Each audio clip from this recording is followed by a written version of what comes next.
Hello, എല്ലാവർക്കും പുതിയൊരു വീഡിയോയിലോട്ട് വീണ്ടും സ്വാഗതം. അങ്ങനെ ഞങ്ങൾ നാട്ടിലെത്തി. ഞാൻ പറഞ്ഞിരുന്നു ഉടനെ തന്നെ കല്യാണമായിരുന്നു. കല്യാണമൊക്കെ കഴിഞ്ഞിട്ട് പിന്നെ തിരിച്ച് ഞങ്ങൾ ഗുരുവായൂർ പോയിട്ട് ഒരു ദിവസം അവിടെ സ്റ്റേ ചെയ്തു. അത് പറഞ്ഞായിരുന്നു. അത് തിരിച്ച് ഞങ്ങൾ പോരുന്ന വഴിയാട്ടോ, വീട്ടിലോട്ട് പോരുന്ന വഴിക്ക് തൃശ്ശൂർ ഞങ്ങൾ വടക്കുംനാഥൻ്റെ അമ്പലത്തിൽ കയറി. ഇപ്രാവശ്യം നാട്ടിൽ വന്ന ഫുൾ ക്ഷേത്ര ദർശനമാണ് കേട്ടോ. അങ്ങനെ കുറേ അമ്പലങ്ങളിൽ പോകണമെന്നൊരു പ്ലാൻ ഉണ്ടായിരുന്നു. അങ്ങനെ അതുകൊണ്ട് ഞങ്ങൾ അവിടുന്ന് ആദ്യം ഗുരുവായൂർ കഴിഞ്ഞിട്ട് പിന്നെ തൃശ്ശൂർ വന്ന് ഞാൻ പറഞ്ഞു വടക്കുംനാഥൻ്റെ അവിടെ കയറിയിട്ട് തിരിച്ച് വീട്ടിലോട്ട് പോകാം കേട്ടോ. അപ്പം വീട്ടിലോട്ട് പോകുന്ന വഴി നമ്മളെപ്പോഴും ഗൂഗിൾ മാപ്പ് ഇട്ടാൽ കേട്ടോ, നമുക്കങ്ങനെ വഴിയൊന്നും വലിയ നിശ്ചല ഗൂഗിൾ മാപ്പ് ഇട്ടാൽ. അപ്പോൾ നല്ല വെയിൽ നല്ല വെയിൽ. അപ്പം കരിമ്പിൻ ജ്യൂസ് കുടിക്കാമെന്ന് പറഞ്ഞ് കയറിയല്ല ഒരു സ്ട്രീറ്റ് സൈഡിൽ. അയ്യോ, അവിടെ ചെന്നപ്പം ഈ ചെയ്യുന്ന ചെറുക്കൻ നമ്മുടെ യു പിയിലുള്ളതാണ്, ഞങ്ങളുടെയൊക്കെ സ്ഥലത്തിൻ്റെ അടുത്തുള്ളതാണ്. അപ്പോൾ അവൻ എന്നെ കണ്ടപ്പോൾ ചേച്ചി കോബി ഹിന്ദി മാലുമേ എന്നൊക്കെ ചോദിച്ചൊരു അവനൊരു സന്തോഷം. അവൻ്റെ നാട്ടിൽ നിന്ന് ഒരാളെ കണ്ട പോലെ. 2 വർഷമായിട്ട് ഇവിടെ ഈ ജോലി ചെയ്യുക എന്ന് പറയാം. കർണാടകത്തിൽ നിന്നും തമിഴ്നാട്ടിൽ നിന്നും കരിമ്പ് കൊണ്ടുവന്നിട്ട് ജ്യൂസ്. അപ്പോൾ ഉച്ചയായപ്പോൾ പിന്നെ വരുന്ന വഴിക്ക് ഇത് അങ്കമാലിയാണെന്ന് എനിക്ക് തോന്നുന്നു.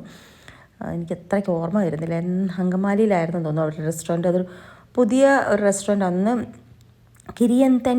കിരിയാന്തൻസ് എന്താ പ്രൊനൗൺസിയേഷൻ കറക്റ്റ് എനിക്കറിയത്തില്ല. അവിടെ കയറി നമ്മൾ ഊണ് കഴിക്കാമെന്ന് പറഞ്ഞ് കയറിയിട്ട് ഞാൻ കുറേ വെയിറ്റിംഗ് ആയിരുന്നു കേട്ടോ. 1 മണി കറക്റ്റ് ആയപ്പോൾ വെയിറ്റിംഗ് ആയിരുന്നു. എന്നാലും നമ്മൾ രണ്ടുപേരുള്ള എപ്പോഴും വെയിറ്റിംഗ് ആണെങ്കിൽ 2 പേര് മാത്രം കൊണ്ട് പെട്ടെന്ന് കിട്ടി കേട്ടോ. അതുണ്ടല്ലോ കിരിയന്തൻസ് റെസ്റ്റോറൻറ്റ് അവിടെയായിരുന്നു. അപ്പോൾ ഞങ്ങൾ അവിടെ കയറിയിട്ട് ഒരു മീൻ വറുത്തതും പിന്നെ ഫിഷ് കറി മീൽസും ഓർഡർ ചെയ്തു. അവിടുത്തെ മീൻ കറി എന്ന് പറയുന്നത് നമ്മുടെ അങ്കമാലിയിലെ മീൻ കറി. അതുകൊണ്ട് ഞാൻ അങ്കമാലിയാണെന്നങ്ങ് ഊഹിച്ചത്. അങ്കമാലിയിലെ മീൻ കറി തേങ്ങ അരച്ച് മാങ്ങ ഇട്ട മീൻ കറി, അങ്ങനത്തെ മീൻ കറിയും പിന്നെ നെയ്മീൻ ഫ്രൈയും അങ്ങനെയൊക്കെ കൂട്ടി ഞങ്ങൾ ചോറുണ്ടു. പക്ഷെ ഭയങ്കര ചൂടെന്ന് പറഞ്ഞാൽ ഭയങ്കര ചൂട്. എനിക്ക് ആദ്യം ഞാനൊരു പൈനാപ്പിൾ ജ്യൂസ് വാങ്ങിച്ചു കുടിച്ചു. അത് കഴിഞ്ഞ് ചോറ് ഊണ് വരുന്നതിന് മുമ്പ് അത് തീർത്തു. പിന്നെ ഞാനൊരു ലൈം ജ്യൂസ്, അങ്ങനെ വെള്ളം കുടിച്ച് എനിക്കറിയത്തില്ല നാട്ടിൽ ഡിസംബറിലൊക്കെ ഇത്രയും ചൂട്. അങ്ങനെ അവിടെ നിന്ന് ഊണൊക്കെ കഴിഞ്ഞ് പിന്നെ നമ്മൾ നേരെ വീട്ടിലോട്ട് പോരുമായിരുന്നു കേട്ടോ. അവിടെ നിന്ന് ഉണ്ട് 2 മണിക്കൂർ എടുത്തെന്ന് തോന്നുന്നത്. നമ്മളവിടെ നിന്ന് ഇറങ്ങിയപ്പോൾ 2:30. അത് കഴിഞ്ഞിട്ട് ഊണൊക്കെ നല്ലതായിരുന്നു കേട്ടോ. എന്ന് പറഞ്ഞാൽ ഒരു നോർമൽ ഒരു ഫിഷ് കറി മീൽസ്. പിന്നെ നമ്മൾ കോട്ടയംകാരായാണ്, ഞങ്ങൾക്ക് കൂടുതൽ ഇഷ്ടം ഇങ്ങനെ ചുമന്ന മീൻ കറി കേട്ടോ, മുളകിട്ട മീൻ കറി. ഇവരുടെ തേങ്ങ അരച്ച മീൻ കറിയായിരുന്നു. നമ്മളുടെ അവിടുത്തെ കോട്ടയം സ്റ്റൈലിൽ ഫിഷ് കറി മീൽസ് വാങ്ങിക്കുമ്പം നല്ല മുളകിട്ട ചുമന്ന മീൻ കറിയാണ് കിട്ടുന്നത്. ഇങ്ങോട്ട് വരുമ്പോൾ ആ സ്ഥാനത്തേക്ക് ഈ തേങ്ങ അരച്ച് മാങ്ങ ഇട്ട മീൻ കറിയാണ് കിട്ടുന്നത്. അങ്ങനെ ഞാനൊരു പൈനാപ്പിൾ ജ്യൂസ്, ഒരു ലൈം ജ്യൂസ് എല്ലാം കുടിച്ച് തിരിച്ച് വീട്ടിലോട്ട് പോകാനായിട്ട് പോയി കേട്ടോ. എന്ത് രസമാണ് ആ വഴികളെല്ലാം. ഊണൊക്കെ കഴിഞ്ഞ് ഞങ്ങൾ പിന്നെ നല്ല ട്രാവലായിരുന്നു. അപ്പോൾ ഈ ദിവസത്തെ കാര്യം ഇത്രേ ഉള്ളൂ കേട്ടോ. പിന്നെ നമ്മളങ്ങ് വീട്ടിൽ ചെന്നു. അത് കഴിഞ്ഞിട്ട് പിറ്റേ ദിവസത്തെ കാര്യങ്ങളും കൂടെ ഞാൻ ഈ വീഡിയോയ്ക്കകത്ത് ഇൻക്ലൂഡ് ചെയ്തിട്ടുണ്ട് കേട്ടോ. പിറ്റേ ദിവസം രാവിലെ നമ്മൾ വെളുപ്പിനെ, അതായത് ഒരു 4 മണിയായപ്പോൾ നമ്മൾ ഇറങ്ങി 3 അമ്പലത്തിൽ ഒരുമിച്ച് തൊഴാമെന്ന് വെച്ചാൽ, അതായത് വൈക്കം, കടുത്തുരുത്തി, ഏറ്റുമാനൂർ, അങ്ങനെ 3 എണ്ണം കൂടെ ഒരുമിച്ച് തൊഴുന്നത് ഭയങ്കര നല്ലതാണെന്നാണ് പറയുന്നത്. ആദ്യം കടുത്തുരുത്തി നമ്മൾ പോയി തൊഴുതു, അത് കഴിഞ്ഞിട്ട് പിന്നെ വൈക്കത്ത് തൊഴുതു, അത് കഴിഞ്ഞിട്ട് ലാസ്റ്റ് ഏറ്റുമാനൂർ തൊഴുതു.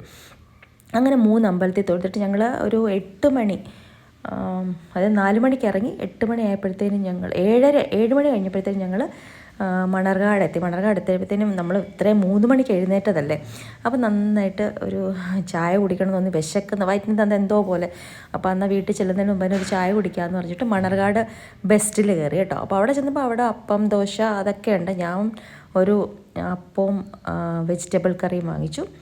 രാജേഷേട്ടൻ മസാല ദോശ വാങ്ങിച്ചു. അങ്ങനെ ഞങ്ങൾ അവിടെ ഇരുന്ന് ദോശ അപ്പമൊക്കെ കഴിച്ചു. അപ്പോഴത്തേനും അച്ഛൻ്റെ ഫോൺ വന്നു കേട്ടോ. അന്ന് അവിടെ വീട്ടിലൊരു ഫംഗ്ഷൻ ഉണ്ടായിരുന്നു, എളുപ്പം ചെല്ലണം എന്ന് പറഞ്ഞിട്ട്.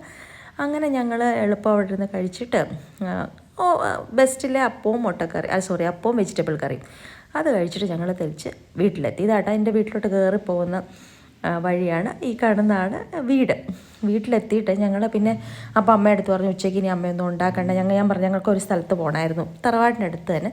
അപ്പോൾ നമുക്ക് ഉച്ചയ്ക്ക് വെളിയിൽ നിന്ന് പോയിട്ട് കഴിക്കാം. ഞാൻ ഒരു ഔട്ട് ഹൗസ് എന്ന് പറഞ്ഞ ഒരു റെസ്റ്റോറൻറ്റ് ഉണ്ട് ഐഡയുടെ, അവിടെ പോയി കഴിക്കാമെന്ന് പറഞ്ഞ അമ്മ ഇനി ഒന്നും ഉണ്ടാക്കണ്ടെന്ന് പറഞ്ഞിട്ട് ഞങ്ങൾ ഉച്ചയായപ്പോൾ അതായത് 12:30 ആയപ്പോൾ ഞാനും അമ്മയും അച്ഛനും രാജേഷേട്ടനും ഞങ്ങളെല്ലാവരും കൂടെ അവിടെ അങ്ങോട്ട് പോയി കേട്ടോ കഴിക്കാനായിട്ട്. കോട്ടയത്ത് തന്നെയാണ്. അപ്പോൾ അല്ലെങ്കിൽ പിന്നെ അമ്മ പിന്നെ എല്ലാം ഉണ്ടാക്കണ്ടേ, അതുകൊണ്ട് ഞങ്ങൾ അവിടെ പോയി ഔട്ടേഴ്സ് എന്ന് പറഞ്ഞാൽ എൻ്റെ ഈ വീഡിയോക്കകത്ത് മുഴുവൻ കഴിപ്പായിരിക്കും കേട്ടോ. ഞാൻ നാട്ടിൽ വന്ന മെയിനായിട്ട് എനിക്ക് കഴിപ്പ്, നാട്ടിലെ ഫുഡ് ഞാൻ ശരിക്കും മിസ് ചെയ്യും കേട്ടോ അവിടെ. അപ്പോൾ ഓരോ ദിവസം എന്തെങ്കിലും സ്പെഷ്യൽ കഴിക്കാനായിട്ട് ഞങ്ങൾ വീട്ടിൽ നിന്നാണെങ്കിലും വെളിയിൽ നിന്നാണെങ്കിലും ഒക്കെ ട്രൈ ചെയ്യും. കാരണം നമ്മൾ നോർത്ത് ഇന്ത്യയിൽ ഇതെല്ലാം ഭയങ്കര മിസ്സിങ് ആണ്. ഇതുപോലത്തെ മീൻ, ഈ ടേസ്റ്റിലുള്ള എല്ലാ സംഗതികളും മിസ്സിങ് ആണ്. അപ്പോൾ അങ്ങനെ ഞങ്ങൾ ഔട്ടേഴ്സ്, ഐഡയുടെ ഔട്ടേഴ്സ് എന്ന് പറഞ്ഞാൽ, അപ്പോൾ അമ്മ നിൽക്കുക, അമ്മ അവിടെ നിൽക്കാൻ പറ്റുമ്പോൾ അമ്മ ഓർത്ത് ഫോട്ടോ എടുക്കുകയെന്ന്. അങ്ങനെ അമ്മയും അച്ഛനും ഞാനും രാജേഷനും ഞങ്ങൾ വന്നിട്ട്, അച്ഛനൊരു മട്ടൺ ബിരിയാണി, അമ്മയൊരു ചിക്കൻ ബിരിയാണി, പിന്നെ രാജേഷേട്ടനൊരു പൊറോട്ടയും ചിക്കൻ വറുത്തരച്ച കറി എന്ന് പറഞ്ഞിട്ടൊരു കറിയും, അത്രേ വാങ്ങിച്ചുള്ളൂ. ഞാൻ പിന്നെ എല്ലാവരുടെയും കൂടെ ഷെയർ ചെയ്യുമ്പോൾ ഇഷ്ടം പോലെ ആവുമല്ലോ. ഞാൻ എല്ലാവരുടെയും കൂടെ മിക്സായിട്ട് കുറച്ച് മട്ടൺ ബിരിയാണി, കുറച്ച് ചിക്കൻ ബിരിയാണി, കുറച്ച് ചിക്കൻ കറി, അതെല്ലാം കഴിച്ച്, പിന്നെ ഒരു ഇളനീർ, അതായത് ടെൻഡർ കോക്കനട്ട് പുഡിംഗ് എന്ന് പറഞ്ഞ് ഡെസേർട്ടായിട്ട് അതും വാങ്ങിച്ചു, ലൈം ജ്യൂസും വാങ്ങിച്ചു. ഇത് ഇവിടുത്തെ ഫുഡ് നമ്മൾ നേരത്തെ തൊട്ടേ ട്രൈ ചെയ്യാറുണ്ട്. പക്ഷേ ഇവരുടെ ബീഫാണ് ഏറ്റവും നല്ലത്. ഇവരുടെ ബീഫ് ഫ്രൈയും ബീഫ് റോസ്റ്റും നല്ലതാണ്. ചിക്കൻ കറിയൊക്കെ ഓക്കെ ആയിരുന്നു. ബിരിയാണി നല്ലതായിരുന്നു. 2 ബിരിയാണി നല്ല, മട്ടൺ ബിരിയാണി നല്ലതായിരുന്നു, ചിക്കൻ ബിരിയാണി നല്ലതായിരുന്നു. അങ്ങനെ അവിടെ നിന്ന് ബിരിയാണിയൊക്കെ അടിച്ച് നാട്ടിൽ വന്നാൽ പിന്നെ എനിക്ക് ബിരിയാണിയുടെ കേട്ടാൽ മതി എന്ന് എല്ലാവരും പറയും. പക്ഷെ അങ്ങനെയല്ല കേട്ടോ, എനിക്ക് നാട്ടിലെ ബിരിയാണി കുറച്ച് കൂടുതൽ ഇഷ്ടമാണ്. പക്ഷെ ഞാൻ പറഞ്ഞല്ലോ, ആദ്യം വന്ന സമയത്ത് പാരഗണിൽ നിന്ന് കഴിച്ച ബിരിയാണി എനിക്ക് ഒട്ടും ഇഷ്ടപ്പെട്ടില്ല. അതൊക്കെ കമ്പാരിറ്റീവ് നോക്കുമ്പം ഔട്ടേഴ്സിലെ ബിരിയാണി നല്ലതായിരുന്നു. പൊറോട്ടയും നല്ല സോഫ്റ്റ് പൊറോട്ടയും, നല്ല ഈ ഉള്ളിയിട്ട ചിക്കൻ കറി. പക്ഷേ ആ ചിക്കൻ കറിക്ക് ഉള്ളി ഇങ്ങനെ കൂടുതലിടുന്ന കാരണം കുറച്ച് മധുരം, സ്പൈസി അല്ലായിരുന്നു. അതുകൊണ്ട് ആവശ്യം അത്ര ഇഷ്ടപ്പെട്ടില്ല. പക്ഷെ കുഴപ്പമില്ല, കഴിച്ചു. അത് കഴിഞ്ഞ് ഞങ്ങൾ അവിടെ നിന്ന് ഇറങ്ങി വീട്ടിൽ. അപ്പോൾ തിരിച്ച് വരുന്ന വഴിക്ക് അമ്മയ്ക്ക് മീനൊക്കെ വാങ്ങിക്കണം എന്ന് പറഞ്ഞു. അങ്ങനെ ഞങ്ങൾ മണർകാട് എന്ന സ്ഥലത്ത് വന്ന് ഫിഷ് മാർക്കറ്റിൽ വന്ന് മീനും, അതായത് നമ്മുടെ കിളിമീൻ, മത്തി, പിന്നെ നെയ്മീൻ, അങ്ങനെ കുറച്ച് മീനൊക്കെ വാങ്ങിച്ച് അവരതെല്ലാം വെട്ടി കഴുകി വൃത്തിയാക്കി തന്നു. അതൊക്കെ വാങ്ങിച്ച് ഞങ്ങൾ നേരെ വീട്ടിലോട്ട് പോന്നു. അപ്പോൾ തന്നെ ഒരു വൈകുന്നേരം 5 മണി ആവാറായി കേട്ടോ. അതായത് അവിടെ നിന്ന് കഴിച്ചു. അവിടെ നിന്ന് കുറച്ച് സാധനങ്ങളൊക്കെ വാങ്ങിക്കാനാണ്. അത് ഞാൻ ഇവിടെ കുറച്ച് സമയം എടുത്തു. അങ്ങനെ ഞങ്ങൾ പിന്നെ ചായക്കുള്ള ബെസ്റ്റ് പിന്നെയും കയറി ചായക്കുള്ള കുറച്ച് ഏത്തയ്ക്കാപ്പം, ഉഴുന്നുവട, അത് രണ്ടും വാങ്ങിച്ചു. വീട്ടിൽ വന്നിട്ട് ചായ കുടിക്കാമെന്നുള്ള ഇതിൽ ചായ വഴിയൊന്നും കുടിച്ചില്ല. അങ്ങനെ അതെല്ലാം കഴിച്ച് സാധനങ്ങളൊക്കെ വാങ്ങിച്ച്, കഴിച്ചുള്ള സാധനങ്ങളൊക്കെ വാങ്ങിച്ച് നേരെ വീട്ടിൽ പോന്നു. അങ്ങനെ വൈകുന്നേരമായപ്പോൾ വീട്ടിലെത്തി.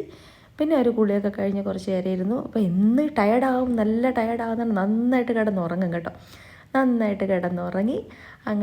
അങ്ങനെയായിരുന്നു ഇന്നത്തെ ഒരു ദിവസം. അപ്പോൾ ഇതാണ് കേട്ടോ മണർകാട്ടെ ആ മാർക്കറ്റ്. അങ്ങനെ 2 ദിവസം കൂടെ കഴിഞ്ഞ് വീട്ടിൽ നാട്ടിൽ. പിന്നെയും കുറേ അമ്പലങ്ങളും എല്ലാം ഉണ്ട്. അപ്പോൾ അടുത്ത വീഡിയോയിൽ കാണാം. വീഡിയോ ഇഷ്ടപ്പെട്ടെന്ന് വിചാരിക്കുന്നു.